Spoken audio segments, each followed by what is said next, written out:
बिस्मिल्लाहिर्रहमानिर्रहीम। Sindh public service commission में lecturer Urdu और सब्जेक्ट स्पेशलिस्ट उर्दू के तहरीरी इम्तिहान और इंटरव्यू की तैयारी करने वाले उम्मीदवारों के लिए एक इंतहाई अहम वीडियो लेकर हाजिर हुए हैं। आज की हमारी वीडियो का उन्वान है इल्मे बयान और इल्मे बदी। आम तौर पर तहरीरी इम्तिहान और इंटरव्यू में इल्मे बयान की अक़साम और इल्मे बदी यानी सनाए बदाए के हवाले से सवाल पूछा जाता है। इल्मे बदी और इल्मे बयान अगर सादा और आसान अल्फाज में इसकी खुसूसियात या इनकी अक़साम के बारे में मालूम ना हो तो इसको बयान करना ज़रा मुश्किल अमर हो जाता है। आज हम कोशिश करेंगे कि आज इल्मे बयान और इल्मे बदी के हवाले से आपको आसान और सादा लफ्ज़ों में इनकी अहम खुसूसियात और अहम अक़साम की तफ़सीलात आपके सामने पेश कर दें। मैं उम्मीद करता हूँ कि आज की वीडियो के बाद आप इल्मे बयान की तमाम अक़साम और इल्मे बदी की अहम तरीन अक़साम के बारे में काफ़ी हद तक जान जाएंगे।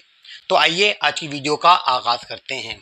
आज की वीडियो का पहला हिस्सा इल्मे बयान के हवाले से है। इल्मे बयान की तारीफ़ अगर करें तो इल्मे बयान ऐसे ज़ाब्तों और कायदों के मजमूए का नाम है जिसके ज़रिए एक बात को मुख्तलिफ़ तरीक़ों से बयान किया जा सके और हर तरीक़ा दूसरे से ज़्यादा पुरअसर और बेहतर हो। इल्मे बयान की चार इक़साम हैं: तशबीह, इस्तिआरा, मजाज मुरसिल और किनाया। अगर पहली किस्म तशबीह की बात हो तो तशबीह की तारीफ़ ये है किसी एक चीज़ को मुश्तरक खुसूसियत की वजह से किसी दूसरी चीज़ के जैसा या दूसरी चीज़ के मानिंद करार देना तशबीह कहलाता है। तशबीह के 5 जुज़ होते हैं: मुशब्बा, मुशब्बा भी, वजह तशबीह, गरज़ तशबीह और हरफ़ तशबीह। इसके हवाले से दो मिसालें पहले आपके सामने पेश कर देता हूँ, फिर इसकी तफसील भी आपके सामने रखता हूँ। नाजुकी उसके लब की क्या कहिए, पंखड़ी एक गुलाब की सी है। मीर तकी मीर का ये मशहूर शेर आम तौर पर तशबीह की मिसाल के तौर पर पेश किया जाता है। ये शेर इसलिए मिसाल के तौर पर पेश किया जाता है कि इसमें तशबीह के तमाम अरकान वजाहत के साथ सामने आ जाते हैं। ये जो शेर है तशबीह के तमाम अरकान की वजाहत करते हुए है। मुशब्बा कहते हैं जिस चीज़ को तशबीह दी जाए। यहाँ मीर तकी मीर ने अपने महबूब के लबों को तशबीह दी है तो लिहाजा लफ्ज़ लब यहाँ पर मुशब्बा है। मुशब्बा भी जिससे तशबीह दी जाए। पंखड़ी, गुलाब की पंखड़ी जो है उससे तशबीह दी गई है तो वो मुशब्बा भी है। वजह तशबीह उसकी नज़ाकत है, नाजुकी है तो नाजुकी वजह तशबीह कहलाएगी। गरज़ तशबीह से मुराद वो मकसद है जिसकी वजह से तशबीह दी गई है। नाजुकी यानी नज़ाकत और नरमी वो गरज़ है, वो वजह है, वो मकसद है जिसकी वजह से वो तशबीह दी गई है, लिहाजा ये गरज़ तशबीह कहलाता है। इसके अलावा हरफ़ तशबीह आमतौर पर किसी, जैसा, मानिंद, गोया, इस तरह के जो अल्फाज हैं वो हरफ़ तशबीह कहलाते हैं। यहाँ पर किसी लफ्ज़ जो है वो हरफ़ तशबीह है। तो यहाँ आप इस शेर के ज़रिए तशबीह की मिसाल भी पेश कर दे सकते हैं। इसके अलावा भी मैं चंद शेर आपके सामने पेश कर देता हूँ। ज़िंदगी क्या किसी मुफलिस की कबा है जिसमें हर घड़ी दर्द के पेवंद लगे जाते हैं। यहाँ फैज़ अहमद फैज़ ने ज़िंदगी को मुफलिस के कबा से तशबीह दी है।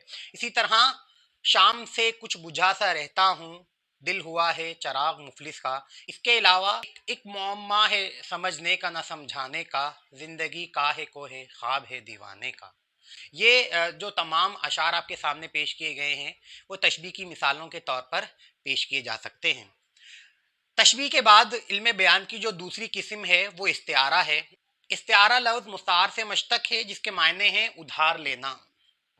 इस्तिलाह में किसी एक शे की खुसूसियात को, लवाजिमात को किसी दूसरी शे से मंसूब कर देना इस्तिआरा कहलाता है।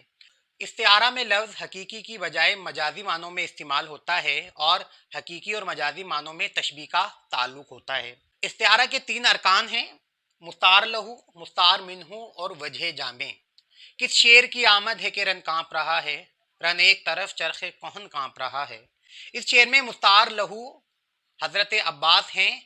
मुस्तार लहू से मुराद वो शख्स या शे है जिसके लिए लफ्ज़ मुस्तार लिया गया हो। यहाँ شیر لفظ حضرت عباس کے لیے مستعار لیا گیا ہے، لہذا یہ مستعار لہو ہیں۔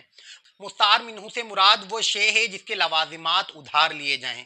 یہاں پر شیر کا لفظ مستعار منہو ہے۔ اس کے علاوہ وجہ جامع وہ مشترک خصوصیت جس کی بنا پر وہ لفظ استعمال کیا گیا ہے۔ شیر اور حضرت عباس میں جو مشترک خصوصیت ہے وہ بہادری ہے۔ بہادری کی وجہ ہی سے یہ لفظ اس شعر میں استعمال کیا گیا ہے جو استعارے کے طور پر ہے۔ اسی طرح استعارے کے حوالے سے کچھ اور مثالیں بھی دی جا سکتی ہیں۔ ایک روشن دماغ تھا نہ رہا، شہر میں ایک چراغ تھا نہ رہا۔ یہاں پر حالی نے مرزا غالب کو ایک چراغ قرار دیا ہے اور یہ استعارہ ہے۔ نہ خدا ہی ملا نہ وصال صنم، نہ ادھر کے رہے نہ ادھر کے رہے۔ یہاں پر جو صنم ہے وہ استعارہ ہے محبوب کا۔ اسی طرح پتا پتا بوٹا بوٹا حال ہمارا جانے ہے، جانے نہ جانے گل ہی نہ جانے باغ تو سارا جانے ہے۔ یہ بھی استعارے کی مثال ہے۔ یہاں پر گل انہوں نے اپنے محبوب کو مراد لیا ہے۔ علم بیان کی تیسری قسم مجاز مرسل ہے۔ کلام میں ایسا لفظ استعمال کرنا جو اپنے حقیقی کی بجائے مجازی معنوں میں استعمال ہو اور حقیقی اور مجازی معنوں میں تشبیہ کا تعلق نہ ہو۔ مجاز مرسل کی ویسے 24 صورتیں ہیں، جن میں سے چند اہم صورتوں میں جز کو کہہ کر کل مراد لینا، یعنی الحمد کہہ کر پوری سورہ فاتحہ مراد لینا، اسی طرح کل کو کہہ کر جز مراد لینا، اسی طرح سبب کو کہہ کر مسبب مراد لینا، مسبب کہہ کر سبب مراد لینا، زمانے ماضی کی حالت سے تعبیر کرنا یا زمانے مستقبل کی حالت سے تعبیر کرنا، مضروب بول کر ظرف مراد لینا اور ظرف بول کر مضروب مراد لینا۔ یہ وہ اہم اقسام ہے جو مجاز مرسل کے ذیل میں آتی ہیں۔ اس کی مثال کے طور پر ایک شعر آپ کی خدمت میں پیش کر دیتے ہیں۔ نشہ پلا کے گرا نہ تو سب کو آتا ہے، مزہ تو تب ہے کہ گرتوں کو تھام لے ساکی۔ نشہ پلانا یہاں جو لفظ استعمال ہوا ہے وہ مجاز مرسل ہے۔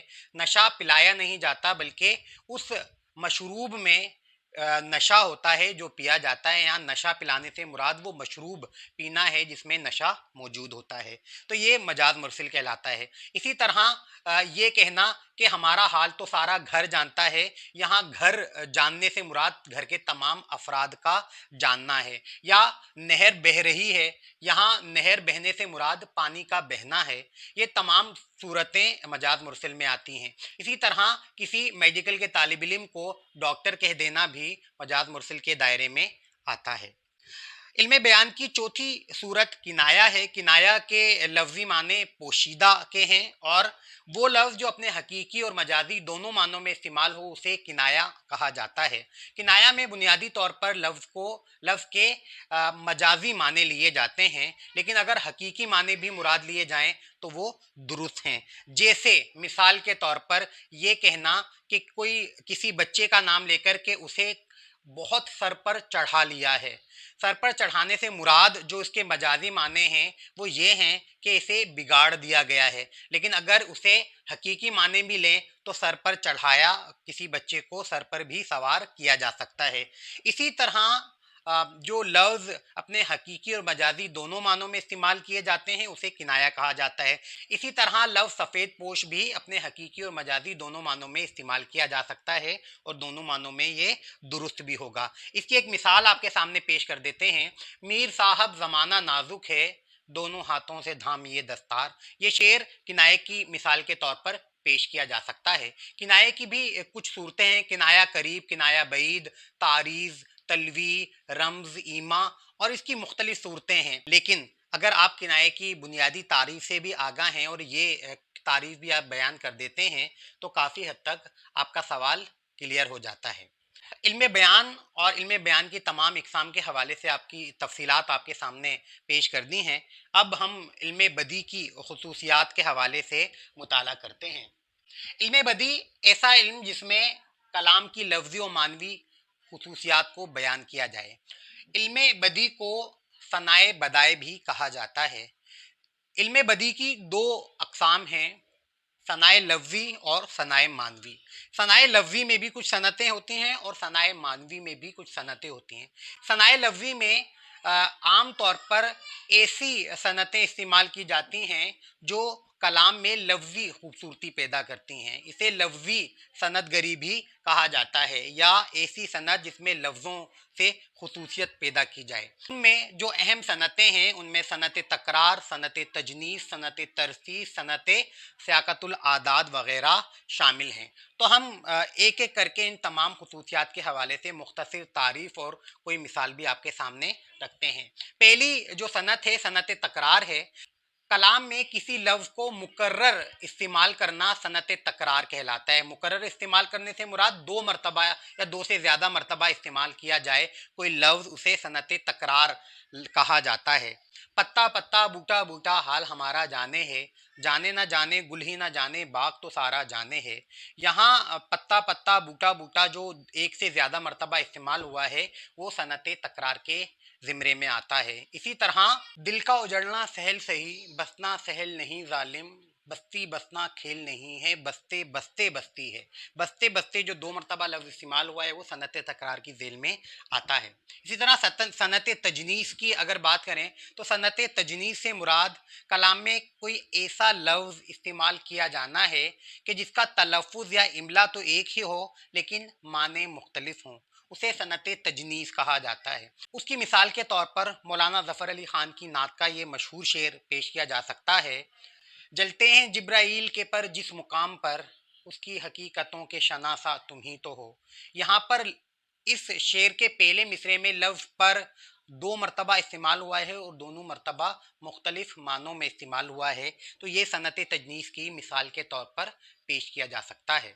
इसी तरह तरसी को देखें तो तरसी में यानी शेर में के दोनों मिसरों में बाहम मुतवाज़िन और हुरूफ व काफ़िये के एतबार से मुसावी अल्फाज का इस्तेमाल करना तरसी कहलाता है। उसकी मिसाल यहाँ पर तहरीर है। तेरी ताख़ीर हो गई आखिर, मेरी तकदीर सो गई आखिर। यहाँ दोनों मिसरों के तमाम अल्फाज बाहम मुतवाज़िन और हुरूफ व काफ़िये के एतबार से मुश्तरक महसूस होते हैं। सियाक़तुल आदाद से मुराद वो सनत है कि कलाम में अगर आदाद का इस्तेमाल किया जाए तो उसे सियाक़तुल आदाद कहा जाता है।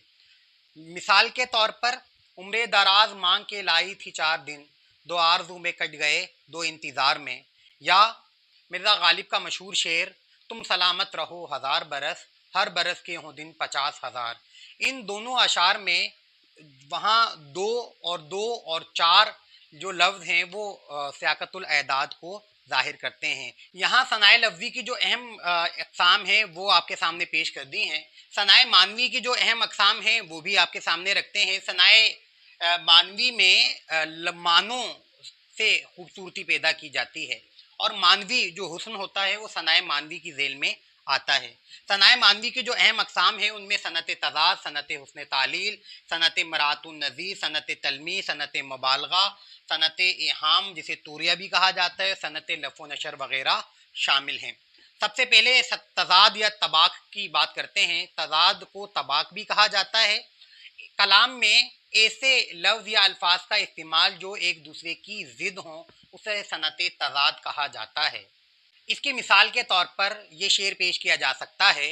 सुबह होती है शाम होती है, उम्र यूं ही तमाम होती है। यहाँ सुबह और शाम का लफ्ज़ इस्तेमाल हुआ है। इसी तरह एक और शेर, दुश्मनों के लिए बचा ही नहीं, दोस्तों ही में बट गया हूँ मैं। यहाँ दुश्मन और दोस्त का लफ्ज़ एक बाहिम एक दूसरे के मुतज़ाद हैं, तो ये लफ्ज़ सनत तज़ाद को ज़ाहिर करता है या उसे सनत तबाक भी कहा जाता है। हुस्न तालील से मुराद इल्लत है या शायराना तोहजी है। इसे मुराद कलाम में शायर कोई किसी शे के वक़ू पज़ीर होने की ऐसी वजह बयान करता है जो हकीकी नहीं होती लेकिन इस अंदाज में बयान करता है कि वो हकीकी मालूम होने लगती है। मिर्ज़ा गालिब का शेर, सब कहाँ कुछ लाला व गुल में नुमायाँ हो गई, खाक में क्या सूरतें होंगी कि पिन्हा हो गई। ये शेर इस सनत की दलील के तौर पर, मिसाल के तौर पर पेश किया जा सकता है। या प्यासी जो थी हुसैनी सिपाह 3 रात की, साहिल से सर पटकती थी मौजे फ़रात की। साहिल से दरियाए फ़रात की मौजों का सर पटकना, यहाँ शायर ने मुराद ये ली है कि जो हुसैनी सिपाह थी उनके साथी थे, 3 दिनों से प्यासे थे, लिहाजा दरियाए फ़रात भी बेकरार होकर अपना सर साहिल से टकरा रहा था, जबकि ये हकीकी वजह नहीं है। और हकीकी वजह ये है कि दरिया में लहरें बनती हैं हवा के दबाव से और वो किनारे पर जाकर टकरा कर ख़त्म हो जाती हैं। लेकिन ये जो तोजी पेश की है वो शायराना एतबार से खूबसूरत और हकीकी मालूम होती है। इसे ही हुस्ने तालील कहा जाता है। मरातु नज़ीर इस्तिलाही मानों में ऐसी सनत कलाम में ऐसे अल्फाज का इस्तेमाल जो एक दूसरे से ख़ास मुनासिबत रखते हों, जैसे पत्ता पत्ता बूटा बूटा हाल हमारा जाने है, जाने ना जाने गुल ही ना जाने बाग तो सारा जाने है। पत्ता बूटा गुल बाग ये तमाम अल्फाज एक दूसरे से बाहिम मुनासिबत रखते हैं, एक ही तरह के लवाजिमात से आरास्ता हैं, लिहाजा ये मरातु नज़ीर की मिसाल के तौर पर पेश किए जा सकते हैं। एक और मिसाल देखिए, मोहतसिब की खैर ऊंचा है उसी के फेर से, रिंद का साकी का मेका खुम का मेखाने का नाम। मेखाने की रियायत से रिंद साकी में और खुम के जो अल्फाज इस्तेमाल हुए हैं वो बाहिमी मुनासिबत रखते हैं। ये भी मरातु नज़ीर की मिसाल के तौर पर पेश किया जा सकता है। अगली जो सनत है वो सनत तलमी है। तलमी से मुराद तारीख़ी इशारा करना है। कलाम में कोई ऐसा लफ्ज़ या अल्फाज का इस्तेमाल जिससे कोई तारीख़ी वाक़या याद आ जाए, तारीख़ी किस्सा कहानी रिवायत या पुरानी जो इशारा है अगर वो बयान में आता है तो उसे तलमी कहा जाता है। इसकी मिसाल के तौर पर मुतादिद अशार पेश किए जा सकते हैं। तूफ़ान नूह ने तो डबोई ज़मी फ़कत, में नंगे खल्क सारी खुदाई डबो गया। तूफ़ान नूह से हज़रत नूह अलैहिस्सलाम के ज़माने में आया हुआ तूफ़ान याद आ जाता है। इसी तरह अल्लामा इकबाल का शेर, बेखतर कूद पड़ा आतिश नमरूद में इश्क, अक्ल है महवे तमाशाए लबे बाम अभी। ये शेर भी आतिश नमरूद के अल्फाज से हज़रत इब्राहिम अलैहिस्सलाम और नमरूद का जो वाक़या है वो उसकी याद दिलाता है। ये तलमी की मिसाल के तौर पर पेश किया जा सकता है। सनत मुबालगा कलाम में ऐसे अल्फाज या एक सी चीज़ का बयान जिसका हकीकत में वजूद ना हो या जिसका हकीकत में वकू पज़ीर होना मुहाल हो, उसे मुबालगा कहा जाता है। मुबालगा के माने लघु या झूठी बात के भी हैं। इसकी मिसाल के तौर पर यह शेर पेश किया जा सकता है कि रोने पे बांध ले जो मेरी चश्मे तर कमर, कैसी ज़मी फलक पे हो पानी कमर कमर। ये शेर मुबालगा के हवाले से पेश किया जा सकता है। इसी तरह एक और सनत सनत एहाम भी है, जिसे सनत तूरिया भी कहा जाता है। एहाम के माने वहम में डालना के हैं। इस्तिलाही मानों में कलाम में ऐसे लफ्ज़ का इस्तेमाल जो कारी को वहम में डाल देता है एहाम कहलाता है। एहाम के आम तौर पर दो माने होते हैं, एक माने करीब और एक माने बईद। आम तौर पर कारी मानी करीब फ़ौरन मुराद लेता है, लेकिन शायर के नज़दीक माने बईद मुराद होते हैं। शब जो मस्जिद में जा फंसे मोमिन, रात काटी खुदा खुदा करके। ये शेर सनत एहाम की मिसाल के तौर पर पेश किया जा सकता है। इसके अलावा एक सनत सनत लफ़ व नशर के नाम से भी है। लफ़ के माने लपेटना और नशर के माने फैलाना के हैं। इस्तिलाही मानों में किसी शेर में पहले एक ख़ास तरतीब से कुछ अल्फाज का इस्तेमाल और फिर उन्हीं अल्फाज की मुनासिबत से तरतीब या बिला तरतीब उनकी मुनासिबत से अल्फाज का इस्तेमाल सनत लफ़ व नशर कहलाता है। लफ़ व नशर की भी मुतादिद अक़साम है, मगर दो इक़साम ख़ास तौर पर अहम हैं, लफ़ व नशर मुरत्तिब और लफ़ व नशर गैर मुरत्तिब। अगर बाहिमी मुतनासिब अल्फाज तरतीब के साथ बयान किए जाएँ तो वो लफ़ व नशर मुरत्तिब कहलाता है, और अगर बाहिमी मुनासिबत के अल्फाज गैर मुरत्तिब पेश किए जाएँ तो लफ़ व नशर गैर मुरत्तिब कहलाता है। इसकी मिसाल के तौर पर अल्लामा इकबाल का मशहूर शेर पेश किया जा सकता है, तेरे आज़ाद बंदों की न ये दुनिया न वो दुनिया, यहाँ मरने की पाबंदी वहाँ जीने की पाबंदी। ये शेर सनत लफ़ व नशर की मिसाल के तौर पर पेश किया जा सकता है। तमाम नाजरीन जो इस वीडियो को देख रहे हैं, मैं उम्मीद करता हूँ कि आज की वीडियो से हम इल्म बयान और इल्म बदी की अहम اقسام اور ان کی اہم خصوصیات سے ضرور آگاہ ہو گئے ہوں گے۔ میں امید کرتا ہوں کہ آج کی ویڈیو آپ کو ضرور پسند آئی ہوگی۔ آپ ہماری ویڈیو کو لائک کیجئے، شیئر کیجئے اور ہمارے چینل کو سبسکرائب کیجئے اور اپنی رائے سے ضرور آگاہ کیجئے۔ آپ کی رائے کی روشنی میں ہم اپنی ویڈیوز کو مزید بہتر بنانے کا عمل جاری رکھیں گے۔ بہت جلد ایک اور اہم موضوع کے ساتھ آپ کی خدمت میں ضرور حاضر ہوں گے۔ اس وقت تک کے لیے اجازت دیجئے۔ اللہ حافظ۔